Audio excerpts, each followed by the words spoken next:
I don't know that we really quite understood what it meant to be living on the road 2 years. We said, well, we're all in. You and I have like grown so much as people, and we've learned a lot about ourselves. So here we are at the mobile home, if you will, home on wheels of Dane and Dina, the double-decker bus family, where all 8 of them live full-time and travel the open roads in America in their double-decker bus. Let's go check it out.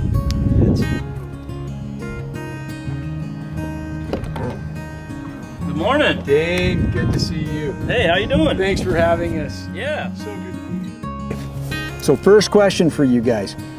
How did this happen? I mean, how did you come to own a double-decker bus? And was that ever in your game plan? In the game plan? No. We were on a road trip. We went to Utah in our van from Texas, and then on the way back, we were like rushing to get back to Texas to my desk job, and we passed the Great Sand Dunes in Colorado, and I kind of turned to her and I just said, like, no, I'm done. I looked in the rearview mirror.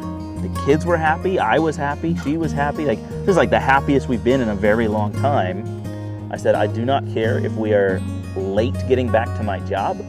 I want, like, whatever the next roadside attraction is, we're gonna go do that, whatever it is. So it happened to be Capulin Volcano in New Mexico. It's an old dormant volcano, and we drove out to it. We, walked around the rim of it, walked down inside, and just had a really great time. And then as soon as we got back in the car, I looked at her and said, why do we not do this like all the time? Like we need to be doing this more often. And I think by the time we actually got back to Texas on that drive, I think we had like 15 hours still to drive or something. And so by the time we got back to Texas, we had kind of made the decision we were gonna buy something to change up a little bit about what we were doing in life. Yeah. I really wanted to have permanent spaces for our kids to sleep in. I didn't like the idea of our kids having a convertible space. That was like a full stop. I wasn't gonna do it. I want a place for my kids to escape if they need to escape. And so we on the drive, as we're like talking about this, and she's over there in the passenger seat. And I'm like driving. there is literally She's looking nothing up all these RVs. that'll fit. She's looking at everything. Yeah. She's like, none of these have what we're looking for. Like, nothing's built for 8 people Yeah. to be permanently on the road. Good point. And then we saw some other like motor coach or bus conversions that were entertainer coaches. And So we started headed the down entertainer the coaches, those were a little bit bigger, and oftentimes have bunks because they're taking whole, crews with them to shows and things. True. And then once we got back to Texas, we'd kind of settled on an entertainer coach. And then I saw this on the entertainer when I was looking for entertainer coaches. I kind of showed it to her. We chuckled like that would be funny. And then we got serious about it.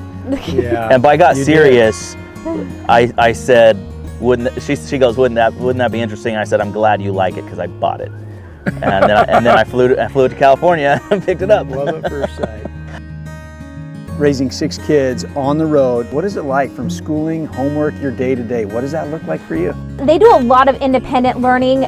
We've kind of gone into a spot where they can do schooling, and I go from child to child to do the individual learning. And then we do science and history, more of like a world schooling perspective, where we go to museums, we go to natural history places, and then that's paired with their reading and stuff. So like, we got a George Washington book, and it talked about Valley Forge in it. And then it just so happened within the next month or something, we went to Valley Forge, and all the kids who had read that Washington book were excited about going to Valley Forge. And it made that experience of going to Valley Forge like 10 times better.